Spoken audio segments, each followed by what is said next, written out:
రాష్ట్ర అభివృద్ధి సంక్షేమ భవిష్యత్తుకు బడ్జెట్ బ్లూ ప్రింట్ లాంటిదని Yemmiganur MLA doctor BV Jayanageshwar Reddy అన్నారు. ఎమ్మిగనూరు పట్టణంలోని R&B గెస్ట్ హౌస్లో 2026-27 ఆర్థిక సంవత్సర బడ్జెట్పై MLA Jayanageshwar Reddy press meet నిర్వహించారు. ఈ సందర్భంగా ఎమ్మెల్యే మాట్లాడుతూ ఈ బడ్జెట్ గణాంకాల పుస్తకం మాత్రమే కాదు, కోట్లాది ప్రజల జీవితాల్లో మార్పును తీసుకొచ్చే విజన్ డాక్యుమెంట్.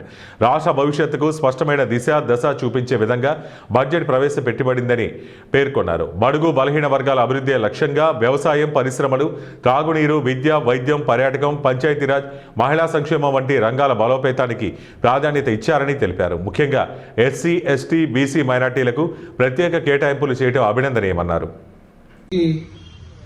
అత్యంత కీలకమైనటువంటి బడ్జెట్ ని మంత్రివర్యులు పయ్యావుల కేశవ్ గారు, ముఖ్యమంత్రి గారు చంద్రబాబు నాయుడు గారి నాయకత్వంలో కూటమి ప్రభుత్వం బడ్జెట్ ప్రవేశపెట్టినటువంటి తీరు చూస్తేనే మీకు అర్థమవుతుంది. ఈ రాష్ట్రానికి అన్ని వర్గాలకు సంబంధించి ఈరోజు ఒక గొప్ప విజన్ డాక్యుమెంట్ లాగా, ఒక బ్లూ ప్రింట్ లాగా ఈ యొక్క బడ్జెట్ ని ప్రవేశపెట్టడం జరిగిందని చెప్పడానికి ఎక్కడ అతిశయోక్తి కానటువంటి విషయం.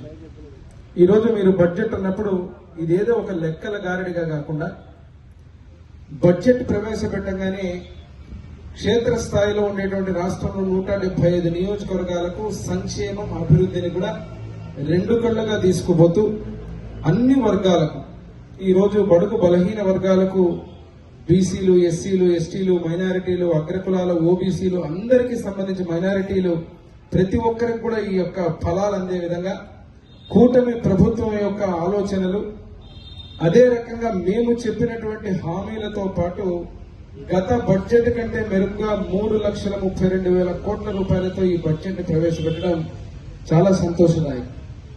ఈరోజు ఇక్కడ చూస్తే మీరు అనేక ఆకాంక్షలతోటి గత ప్రభుత్వం చేసిన విధ్వంసాన్ని, గత ప్రభుత్వం చేసినటువంటి ఆర్థిక విధ్వంసాన్ని, వాటన్నిటినీ సరి చేసుకుంటూ ఈ యొక్క బడ్జెట్ ని 2 బడ్జెట్లు ప్రవేశపెట్టి క్షేత్రస్థాయిలో ఈ యొక్క తప్పిదాలన్నీ సరిదిద్దుకుంటూ రాష్ట్రంలో ఎక్కడైనా కానీ ఒక బడ్జెట్ ప్రవేశపెట్టేటప్పుడు రాష్ట్ర ఆర్థిక స్థితిని మెరుగుపరుచుకుంటూ పోయేటువంటి బడ్జెట్ ని ప్రవేశపెట్టాల్సిన పరిస్థితి ఉంటుంది.